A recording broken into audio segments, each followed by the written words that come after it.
Look at this, folks. 126-year-old barge in the River Shannon at Ballina. And we're just going to go meet the crew. The lady who lives on it. This is her home, Hilary Hunter. Mrs. Dave is going to talk to us about it in just a second. Connor. Hello. And we're going to help them raise funds for this, Erne to Inverness, for mental well-being.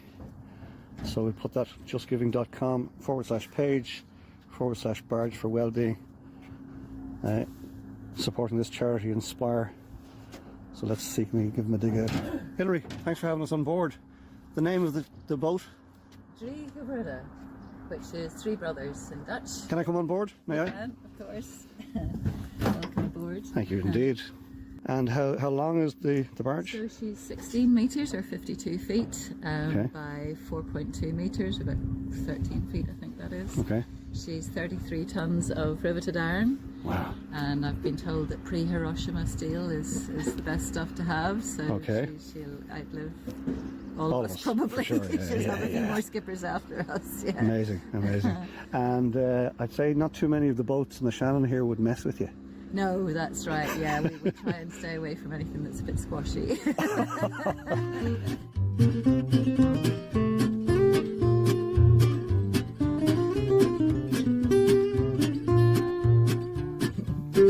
Hey there, it's me again, and welcome back to Coffee with Colin. This is a very unusual episode because I'm here in the River Shannon in a barge that's 126 years old. And I met some amazing people. So I was in swimming and I got out, and one of the guys on the boat said, "Would you like to come in for a cup of tea?" And I said, "Sure will."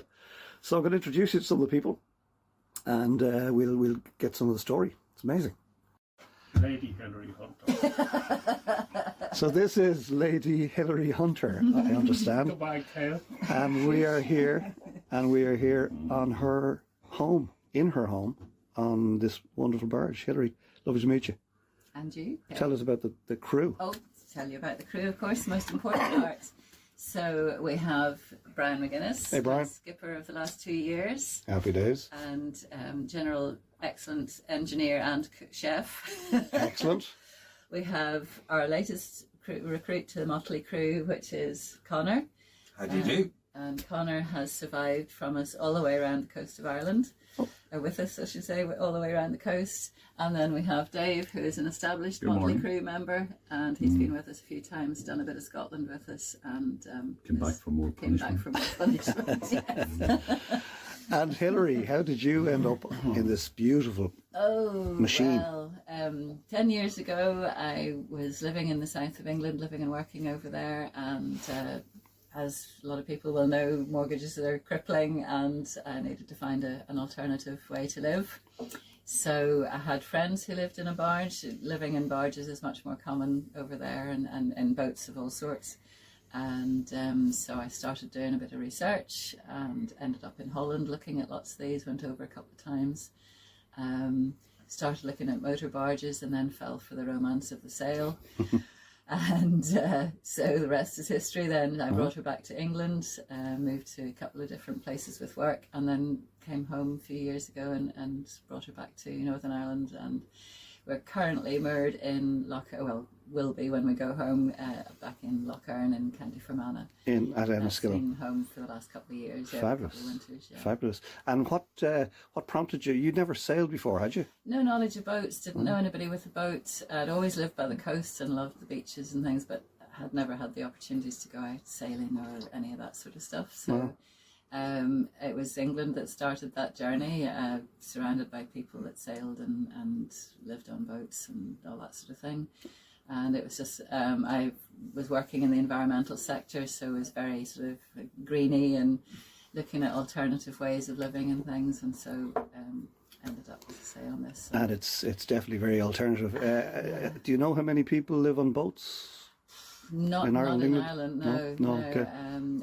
There would be small communities here and there. There's in Northern Ireland, there would be probably only half a dozen boats, if that, that I know of. But around Dublin, there's a lot more. There's a lot of communities there who are currently campaigning for against the rate hikes and things. Yeah, crazy, There's a big campaign going on in Dublin at the moment for the communities there. Wow. And do you feel safe? Do you mind me asking? Very, yeah. She's always been my sanctuary, Okay. and once I get that door shut, you know, she's 126 year old riveted iron, so nobody's going to bash a hole in her very easily, you know. Yeah, we were talking earlier so yeah, about... I've always felt very safe wherever I've been, and I've lived in all sorts of places and random communities here and there, you know. And I assume the community itself, you know, it closes ranks as well if needs be. Is very supportive. I mean, you're not in and out of each other's houses or boats or whatever, you know, same as ordinary houses. But if you need somebody's help, there's always somebody there to give you a hand, which is nice. You know, you just have that camaraderie that you all have the same struggles and benefits, and you all appreciate the same sort of way of life. You know? Sure, yeah. Like I'm fascinated by the boat. That was clearly the first thing that I woke up the other morning and I looked across the river and I said, "What is that?" And delighted to meet you guys this morning. And I came over for my swim. Likewise. But as I was swimming past, I realised you've a sign on the side of the boat. Tell us about that. You're raising funds. Yes, Erne to Inverness. Most of my time, the boat is my home, and I'm not actually travelling very far. I'm not moving all the time, and I've moved with work and stuff like that. So anyway, last year, with being in Lough Erne, we came down the Shannon and back up again, had a good adventure. And then Brian in his wisdom decided that it would be fun to go to the Caledonian Canal this year.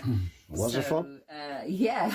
Yeah, lots of fun. So we decided to do Erne to Inverness, so Lough Erne to Inverness and slightly beyond, which and then decided to do it for charity rather than just a jolly for ourselves, to try and raise some money for mental health and well-being, which is very close to my heart. So we went to Rathlin Island Maritime Festival first of all, then we went up through Scotland through the Caledonian Canal to Inverness and along the coast to Port Soy.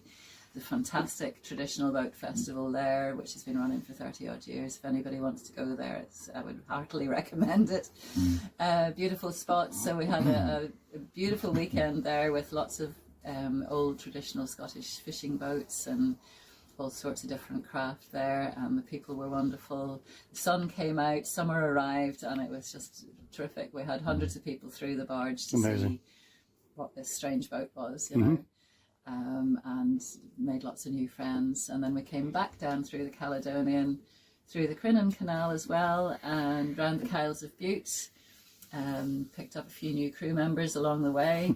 And then came down the coast of the Clyde, down through Troon and Girvan and back across to County Down again, where we picked up Connor. 5 weeks ago. And then we decided... You never sailed before? I've never sailed before. That was my first time on the boat, and I have been on it right the way around to here. So it's been about 5 weeks, and it's been absolutely amazing. Amazing. That's fantastic. And we'll slip him a tenner later.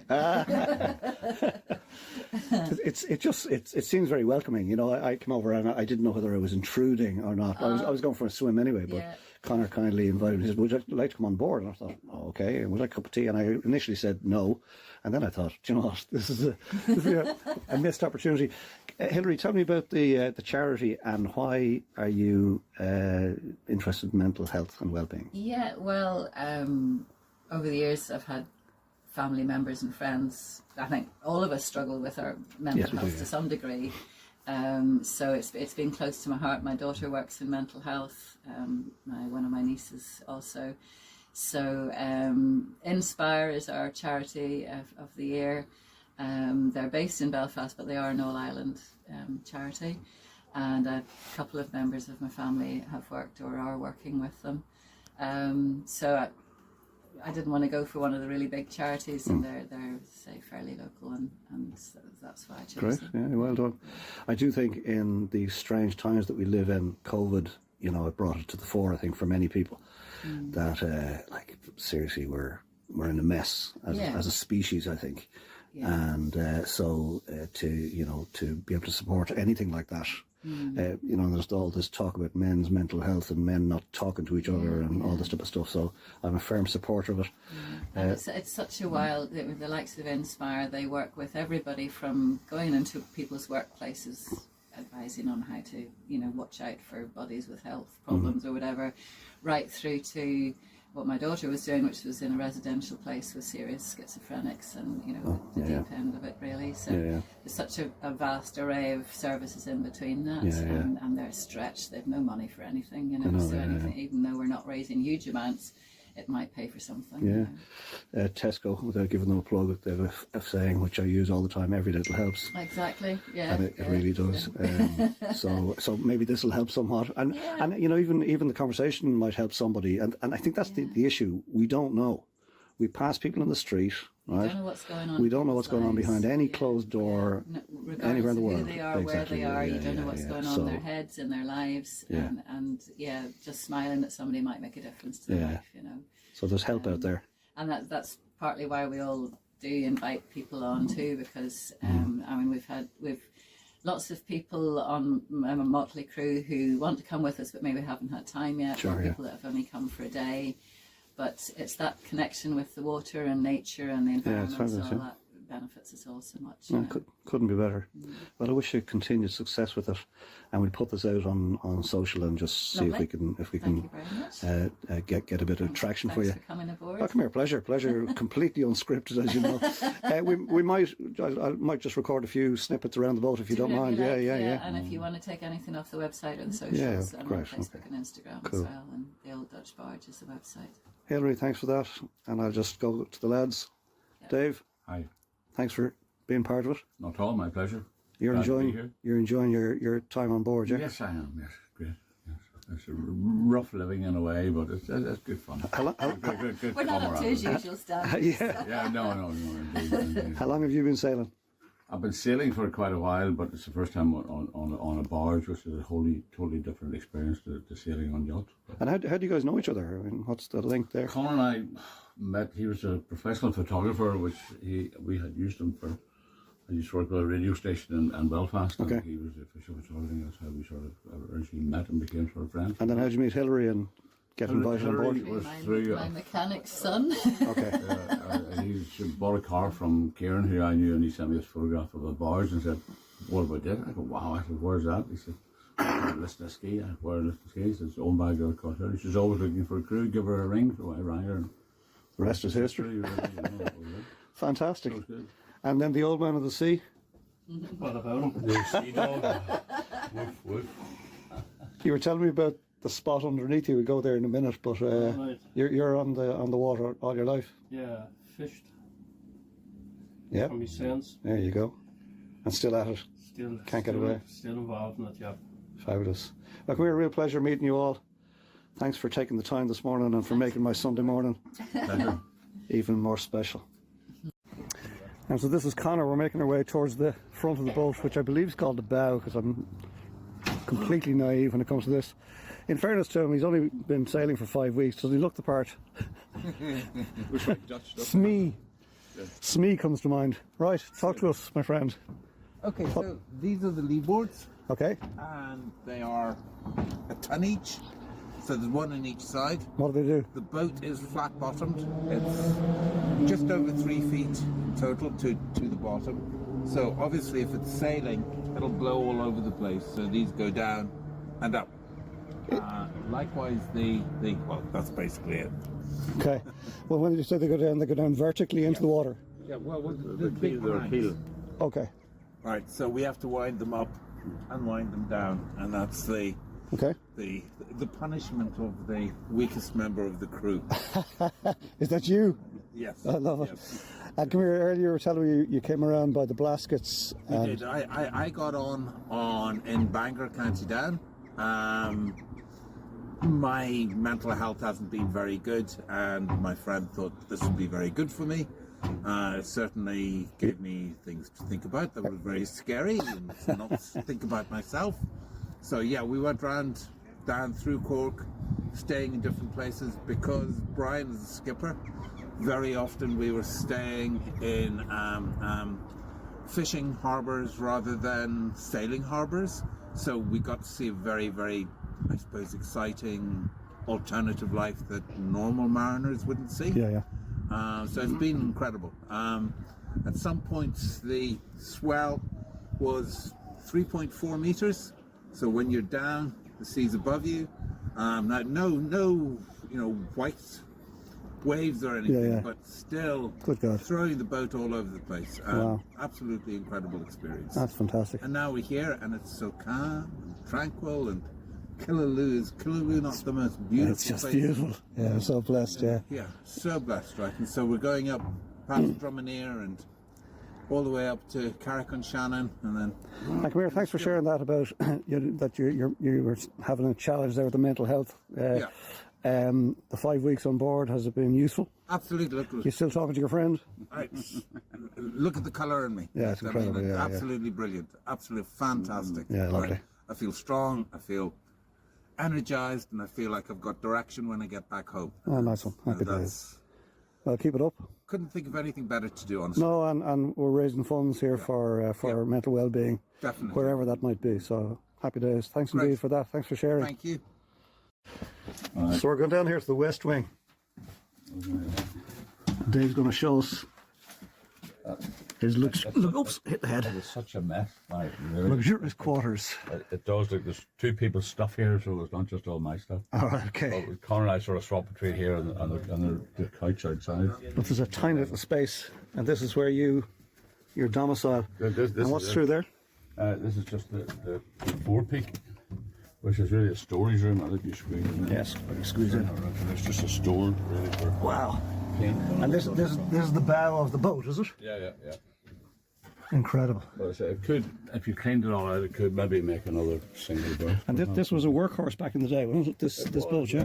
I'm not sure what it held. I think it was maybe coal or something. But it was say 6 people actually lived on board the barge. They lived at the back where Oh yeah.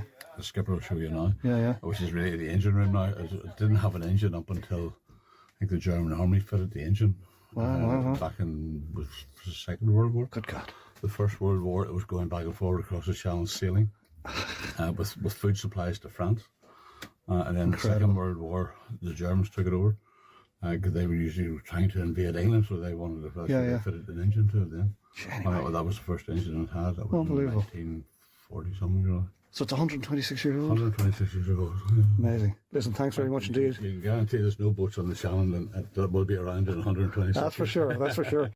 I think this is the most fascinating thing. Okay. This door is this door, and then you open it and it becomes this door. Oh really? There's that door right up this person. Yeah. And then it becomes this one. Ah, look at that. Space saving. You wouldn't get it in IKEA.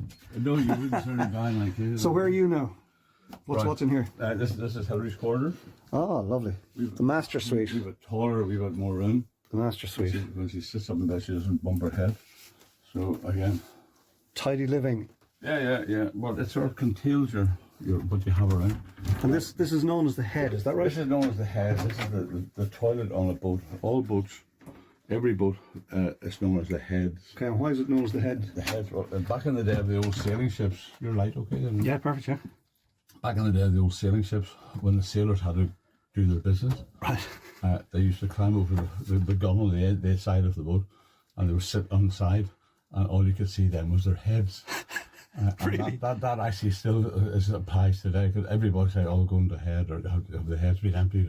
But it's always called the heads. Because of that. Because of that, it could really just back to that. That's fascinating. Fascinating Really, stuff. I think so too.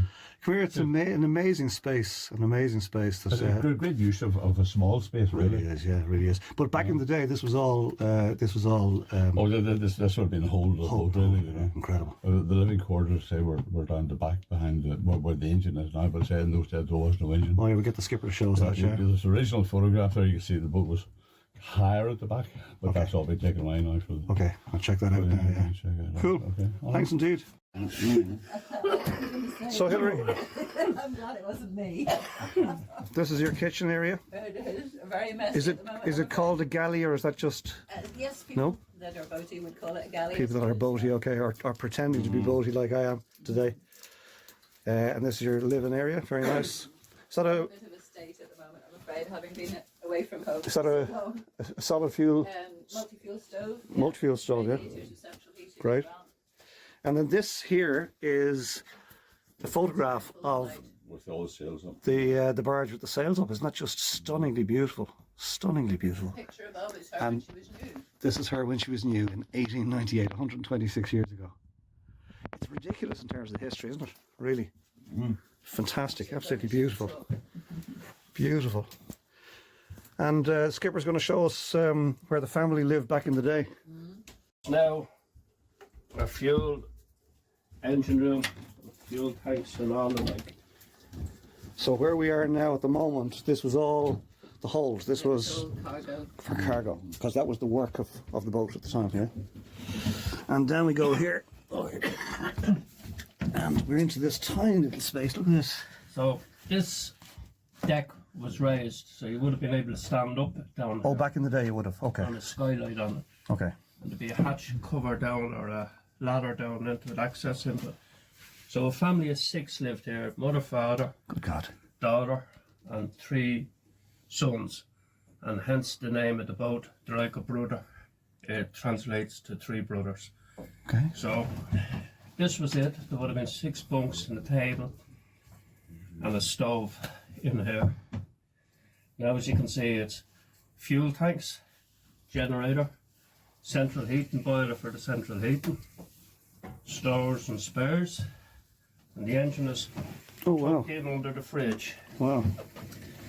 So that's what we have. We've Beautiful. electric panels and everything. So that's what is here now. But a family lived here. Family of 6 lived here. That's Unbelievable. what it is. Unbelievable. Yeah. So, Happy as days. I said, the Drie Gerbroeders, the 3 sons got in, the mammy and daughter didn't get a look in, so probably hasn't changed a lot since then. No, it's There you go. amazing. Absolutely amazing. Well, listen, thanks for that. You're welcome. Thank you. All right. And what is it? You know, it's not a big engine. You would expect a boat like this to have a huge engine. Brian, we're being asked about the engine. Well, about the engine. The engine is, well, the first engine that was in it was fitted by the Germans back in the Second World War, and then she was re-engined around 1963 or 4, and it was a BMC engine that was fitted then. It was 60 horsepower then, but it's probably about 40 donkey power now in age, but still goes, still great. It's the second engine. Second engine. It's still which here? was Still here, fitted in the early 60s. It's an engine that was fitted to Nuffield tractors or the 34th diesel Land Rovers. So that's what's in it. Oh, there you go. Runs at 1500 revs. Start her up in the morning. She farts and smokes and settles down. But that's The it. same as the crew. Yeah, I was going to say, this is the engine we're talking about, isn't it? Yeah, so that's the engine, a BMC engine, 60 horsepower. Oh, amazing. It's great. Beautiful. And it only let us down once, come through Erne Crush. I just decided it needed a rest and stopped while we were There you coming go. up the lock. Lovely.